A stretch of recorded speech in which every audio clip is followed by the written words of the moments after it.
hope you all doing well. سڵاو لە گوڵە جوانەکانی پۆلی شەشەم گوڵەکانم ئەمڕۆ ئاشنا دەبین بەوانەیەکی نوێ لە بەشی نوێیەم. Yes, we will have lesson 4 scale drawing page 208. Are you with me? Good job. Let's start. Our vocabulary for this lesson, honey students, we have scale and scale drawing. Scale and scale drawing. Honey students, in this lesson we will use scale drawing to find the unknown measure. گوڵەکانم لە موانەیەدا فێر دەبین چۆن پێوەری وێنەکێشان بەکاردەهێنین بۆ دۆزینەوەی پێوانە نەزانراوەکان. First, I'm going to talk about scale. The definition of scale: a scale is a ratio of two sets of measurement. گوڵەکانم scale واتە پێوەر. Scale drawing بەواتای پێوەری وێنەکێشان. پێوەری وێنەکێشانیش is a ratio واتە ڕێژەیەکە of two sets لە نێوان دوو کۆمەڵەدا. باشە گوڵی من کەواتە scale drawing ڕێژەیەکە لە نێوان دوو کۆمەڵەدا. باشە بابزانین پێوەری وێنەکێشان لە ژیانی ڕۆژانەماندا لەکوێدا بەکاری دێنین؟ لە کاتی دانانی نەخشەسازی خانووەکان و دامەزراوەکان یاخود نەخشەسازی ڕێگاوبانەکان گوڵەکانم ئەندازیارێک هێڵکاری ئەو شوێنە دەکێشێت یاخود هێڵکاری ماڵێک کاتێک دەیکێشێت سنووری ژوورەکان و دەرگاکان و هەروە باڵەکۆنەکان بە شێوەیەکی بچووکراوە دەکێشێت لە چوارچێوەی هەمان ڕێژە بچووکردنەوەدا و هەروەها ئەندازیاری ئەلکترۆنیات کاتی وێنەی خانوویەک یان کۆمەڵە خانوویەک دەکێشێت بە کۆمپیوتەر دوایی گەورەی دەکات لە چوارچێوەی هەمان ڕێژە لە گەورەکردن. کەواتە کاتێک ئێمە نەخشەی شوێنێک دەکێشین لە واقعەدا شوێنەکە خۆی گەورەیە بەڵام کاتێک دەچێتە سەر نەخشە بە شێوەیەکی بچووکراوەیە و یاخود کاتێک فۆتۆیەک دەگرین گوڵەکانم لە واقعەدا شوێنەکە گەورەیە بەڵام کاتێک دەچێتە سەر فۆتۆواتە بە فۆتۆ دەستمانەکەوێتەوە شێوەیەکی بچووکراوەی هەیە. ئێستاش بابین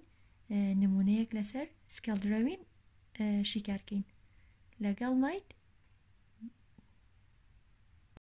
In this photo, scale drawing is 3 cm to 1 meter. Measure the length of the bike in the scale drawing, then use the scale to find the actual length of this bike. Scale drawing length is 5 cm. گوڵەکانم لە موێنەیەدا پێوەری فۆتۆکەمان 3 سانتیمتر بۆ هەر مترێک واتە هەر 3 سانتیمترێک لە وێنەکەدا 1 متر درێژی ڕاستەقینەی پاسکیلەکە دەنوێنێ. پاشان درێژی پاسکیلەکە لە نەخشەکەدا دەدۆزینەوە و پێوەری وێنەکێشان بەکاردەهێنین بۆ دۆزینەوەی درێژی ڕاستەقینەی پاسکیلەکە و درێژی وێنەکە لە نەخشەکەدا پێکاتوێت لە چەند 5 سانتیمتر واتە ئێمە هین درێژی ڕاستەقینەی پاسکیلەکە دەدۆزینەوە. باشە گوڵی من؟ واتە گوڵی من ئەگەر هاتوو ئەمە فۆتۆکەمان بێت درێژی نەخشەکە پێکاتوە لە 5 سانتیمتر واتە لە 5 سانتیمتر بۆ هەر 3 سانتیمترێک 1 متری درێژی ڕاستەقینەیە. ئێستا ئەگەر هاتوو ئێمە کاتێکە درێژی نەخشەکەمان هەیە کە 5 سانتیمترە یین درێژی ڕاستەقینەیە دۆزینەوە. باشە گوڵی من کەواتە هێم بە شێوەی چی ئەینووسم سەرەتا ئەمەیکە هەمانە scale drawingەکە واتە پێوەری نەخشەکە کە بە شێوەی ڕەشیۆیە ئێمە وتمان ڕەشیۆ بە چەند شێوە ئەنووسرێت؟ 3 شێوە ئەمە یەکێکە لە ڕێگاکانی وهین ئەمە خینە سەر شێوەی fraction گوڵەکانم بەم شێوەیە 3 cm/1 is equal to و پاشان درێژی نەخشەکەمان هەیە کە چەنە 5 سانتیمتر واتە درێژی وێنەکەمان هەیە گوڵی من درێژی وێنەکە چەنە 5 سانتیمتر دایانین و پاشان ئێمە هین درێژی ڕاستەقینەی ئەو وێنەی ئەو شتێک کە گرتومانە کە پایسکیلەکەیە هین درێژی ڕاستەقینەی پایسکیلەکە دۆزینەوە بەڵام خۆی لە فۆتۆکە چەنە 5 سانتیمتر کەواتە ئێم بەچی دایانم لێتەرێک چونکە ئێمە نازانین درێژی ڕاستەقینەی چەنە هەدەفمانە درێژی ڕاستەقینەی پایسکیلەکە بدۆزینەوە ئەمەی کە هەمانە سەرەتا گوڵی من بۆ هەر 3 سانتیمترێک لە ناو فۆتۆکەیە لە ناو وێنەکەیە یەکسانە بە 1 مەتری درێژی ڕاستەقینە و ئەو فایفەش بریتە لە درێژی ئەو فۆتۆی کە هەمانە و پاشان هین درێژی ڕاستەقینەی پایسکیلەکە دۆزینەوە باشە گوڵی من کەواتە هین سکێڵدرۆین بەکارێنین سکێڵدرۆین پێمانەڵە چی is a ratio of two sets of measurements واتە ڕێژەیەکە لە نێوان دوو کۆمەڵەدا ستایمە چیمان هەیە ڕەشیۆمان هەیە لە نێوان دوو کۆمەڵەدا گوڵی من و پاشان ئەمە هاوکێشەیە هێنچی بەکارێنین کڕۆس پرۆداکت وتمان هەر کاتێک گوڵی من دوو فراکشنمان هەبێ و ئیکۆڵ ساین لە نێوانیا هەبێت هێنچی بەکارێنین بۆ دۆزینەوەی ئەنناون مێژەر دەست خۆش کڕۆس پرۆداکت دوو لاو دوو نێوەند باشە 5 times 1 you can do and 3 times n ئەتوانین 5 times 1 بنووسین سەرەتا واشتوانین 3 times n بنووسین بەدڵی خۆت باشە گوڵی من 3 times n is equal to 5 times 1 3 times n is 3n باشە ئێنەکە ژمارەیەک نیە یەکسەر بڵێن 3 times 2 is 6 وایە کەواتەوە خۆی دایانینەوە 3n is equal to 5 times 1 is 5 پاشان ئەمە هاوکێشەی چیە گوڵی من دەست خۆش multiplication equation to solve this equation we will use inverse of operation the inverse operation of times good job is division کەواتە هەم چی بەکارێنم کردداری پێچەوانە بۆ شیکاری ئەم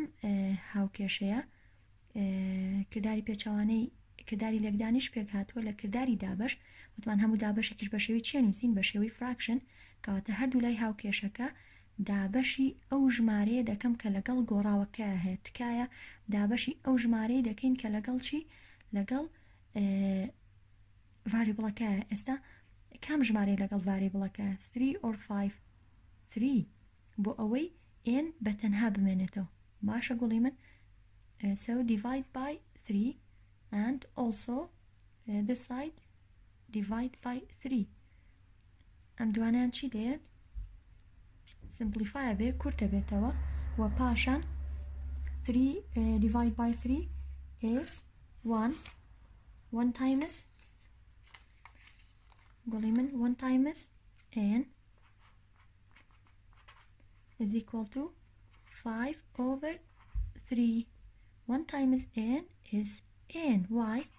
because the identity property of multiplication is 1 so is equal to n is equal to 5 over 3 بۆی ئەنجامەکەمان ورترکەینەوە ئەتوانین ئەمە چی لێ بکەین گوڵی من دابەشی درێژ بەکاربێنین 5 over 3 کەواتە هێم ئەڵێم 5 is dividend and 3 is divider 5 divide by 3 yes 1 times 3 is 3 then we subtract 3 from 5 is 2 2 divide by 3 no so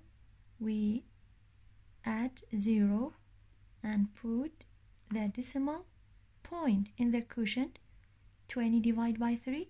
yes 6 6 times 3 18 20 minus 18 is 2 can you divide it 2 by 3 no so we add 0 20 divided by 3 yes also 6 6 times 3 is 18 20 minus 18 2 so this decimal is repeating decimal گوڵەکانم لەبەرەوەی ئەنجامەکەمان هەر دووبارە بێتەوە واتە تا بەردەوام بین هەرچیمان دەسەکەوێت 6 کەواتە بە ماڵێکی repeating decimal سێ هەنگاوڕین کیفایەتە کەواتە the value of n بەهای n چەنە گوڵی من ئەتوانن ئاواش بۆم بەجێ بڵن ئەمە تەنها ئەنجامەکەمان چی لێ کرد ورتر کردەوە 1 and 6600 what centimeter گوڵەکانم کەواتە درێژی ڕاستەقینەی پاسکیلەکە پێک هاتووە لە 1 and 66 centimeter واتە 1 مەتر و ئەمە چەنە ئەم ژماری ئێرە واتە 1 مەتر و 66 centimeter. So the actual length of this bike is 1 meter and 66 centimeter. ئەشتوانین بڵین پێک هاتووە لە گوڵی من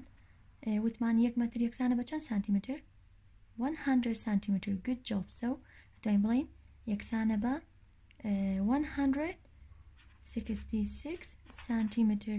واتە 166 centimeter. سەیەکان چەنە 1 مەتر 66ەکەش پێک هاتووە لە سانتیمتر. So the length or you can say the actual length of this bike is 166 centimeter. کەواتە درێژی ڕاستەقینەی پاسکیلەکە ئاتە بە نزیکەی کێمەوتمان بەردەوامە بێت لۆنگ دیڤژنەکەمان واتە نزیکەی چەنە بە نزیکەی 166 centimeter.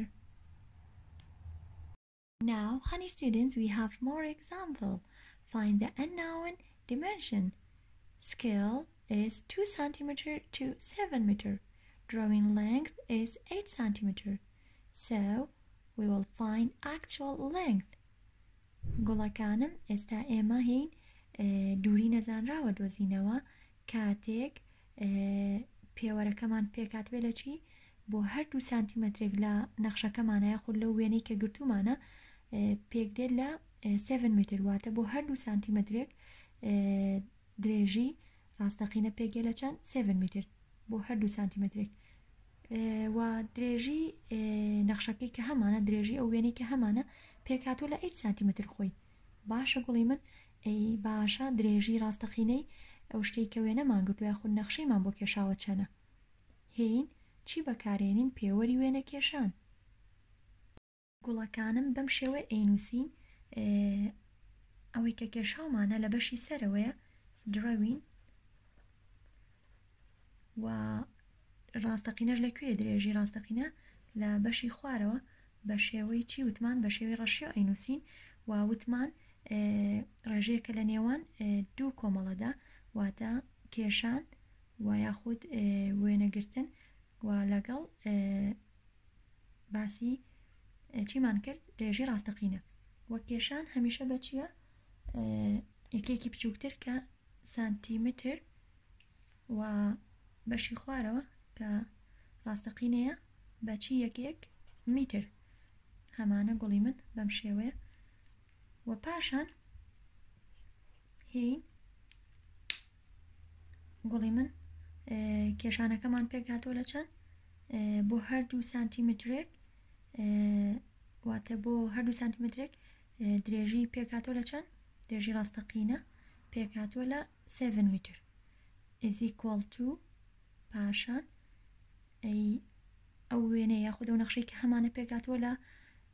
چەند سانتیمتر بە هەموویەوە 8 سانتیمتر و پاشان ئێمە درێژی ئەو شوێنی کە نەخشەمان بۆ کێشاوە نازانین چەنە کەواتە هین بە لێتەرێک دانین بە دڵی خۆتان من داوێنم n و پاشان هین چی بەکارێنین cross product yes بەم شێوەیە گوڵی من پاشان 2 times n is yes 2 times n is equal to 8 times 7 2 times n is 2n is equal to 8 times 7 good job 56 so this equation is multiplication equation ئەم هاوکێشەیەم پێک هاتووە لە multiplication equation و پاشان کردداری پێچەوانە بەکارێنم بۆ دۆزینەوەی درێژی ڕاستەقینە واتە بەهای n هەردوو لای هاوکێشەکە بە دیڤایدی چەند کەم گوڵی من can you tell me good job 2 ئاگادار بن دیڤایدی ئەو ژمارەیە یەکەم کە لەگەڵ گۆڕاوەکە هەیە باشە گوڵی من کەواتە ئێستا ئەم دوانەش چیان لێت simplify کەواتە لای چەپی هاوکێشەکەم پێگێ لە چەند yes 1 times n is equal to 56 over 2 1 times n so the identity property of multiplication operation is 1 so 1 times n is n is equal to 56 divided by 2 yes good job 28 what meter گوڵی من لێرە چیم کرد 1 times n is n 56 divided by 2 is 28 واتە درێژی ڕاستەقینە پێگێت لە 28 meter لێرە نووسین چی actual length is 28 meter کەواتە درێژی ئەو نەخشەی کە هەمان بوو 8 سانتیمتر بوو ئەی لە ڕاستیە ئەو شوێنەی کە نەخشەمان بۆ کێشاوە واتە ئەو شوێنەی کە هەمانە پێگێ لە چەند 28 meter لەسەر فۆتۆکە یاخود لەسەر نەخشەکە 8 سانتیمترە بەڵام خۆی لە ڕاستەقینە چەند مترە 28 meter بۆی ئێماڵین فۆتۆکان یاخود نەخشەکان بچووکراون باشە گوڵی من Honey students for homework page 209 number 4 and in page 210 number 6 number 7 and number 10 گوڵەکانم کۆمەڵێک ئەرکی ماڵەوە دەبێت بە هیوان بتوانی شیکاریان بکەیت گوڵەکانم تێبینێکت ئێمێ لێرەیە درێژی ڕاستەقینە دراوە بەڵام چی نەدراوە بە تۆ درێژی نەخشەکە هیچ کێشەمان نابێت بە هەمان شێوەی پێوەری وێنەکێشان کاتێکگەڵین درۆین لەسەرەوە دانین و پاشان ئاکچۆڵ لە خوارەوە بە هەمان شێوە بەکارێنیت و نەزانراوەکە بە پیتێک دانیت و پاشان کڕۆس پرۆداکت بەکارێنیت واتە تەنها شوێنی ڤاریبڵەکە گۆڕێت باشە گوڵی من ئەگینا زۆر ئاسانە بە هەمان ڕێگەی ئەوەی کاتێک ئاکچۆڵ لەنگث دیار نەبێت واتە درێژی ڕاستەقینە دیار نەبێت بە هیوان بتوانی شیکاریان بکەیت و هەر پرسیارێکیشت هەبێت بە چاوان وەڵامە دەیەمەوە ئەتوانی لە کۆمنت بۆم بنووسیت هیوام تەندروستێکی زۆر باشە بۆ هەمووتان سواسی و گوڵە جواناناکەم کە بەرداومن لەگەڵما سواس بۆ گوێگرتنتان کاتێکی شادتان هەبێت